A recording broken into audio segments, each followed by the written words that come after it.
let me start with this, is that there's two things as we watch LeBron going forward. Not just tonight, not just in this series, not this year, but going forward. Number one is not a small thing. LeBron has become, this year, a 36% three-point shooter, 45% in the playoffs.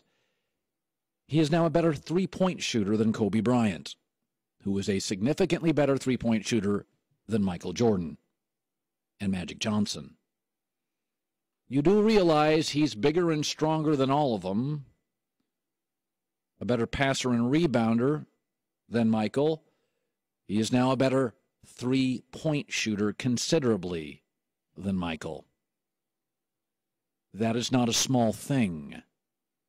7 years left in his career. He's going to blow Michael away in points, rebounds, assists, field goal percentage, finals appearances. He is now added to his repertoire. He is a considerably better three-point shooter, even better slightly than Kobe. I also want you to think about something going forward. This is something I talk about a great deal.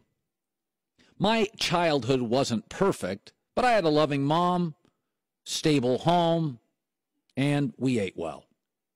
Great high school friends, same neighborhood the entire time, very thankful for what I got. Some kids inherit a lot of things, and you may not get those things for a long time if you ever do. But it does matter. In this country, it does matter what you inherit. You get a better education, better health care, better neighborhood, better schools. Don't kid yourself. Most of us are very lucky compared to the rest of the world. I just want to put something in context here as we watch LeBron James going forward. Magic Johnson broke into this league and inherited Kareem Abdul-Jabbar. I don't know if you've heard, he's the greatest scorer in the history of professional basketball. Larry Bird inherited three good players, Cedric Maxwell, Tiny Archibald, and Dave Cowens, and within a year had two Hall of Famers, Robert Parrish and Kevin McHale. Kobe inherited a big fella named Shaq. Maybe you saw Shaq play. Tim Duncan inherited David Robinson, who once won an MVP.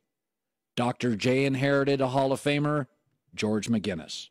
And Karl Malone, a year after he arrived in Salt Lake City, had John Stockton.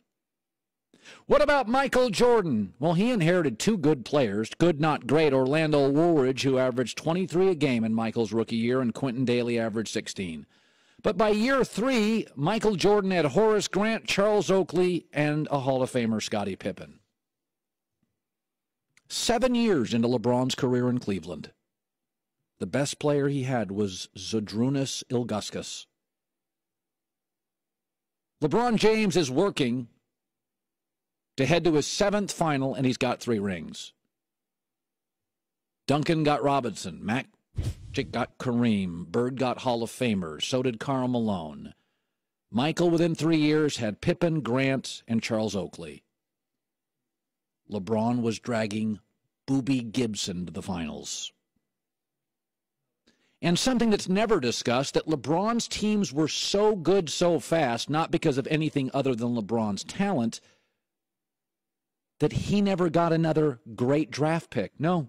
By year 2 and 3 and 4 and 5, they were picking in the 20s.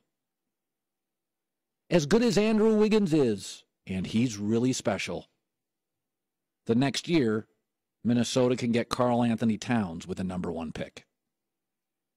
LeBron James went to Cleveland, never got a perennial All-Star, forget a Hall of Famer, which everybody got by their 3rd year, most inherited or got one in their 2nd. And because LeBron was so dominating, he never got another great draft pick. Many of the other guys did. Just think about that. Think about what LeBron's about to do. And what if he would have inherited Kareem? Stockton, George McGinnis, McHale, and Parrish arrive in the 2nd draft. LeBron would not be working on his 7th finals.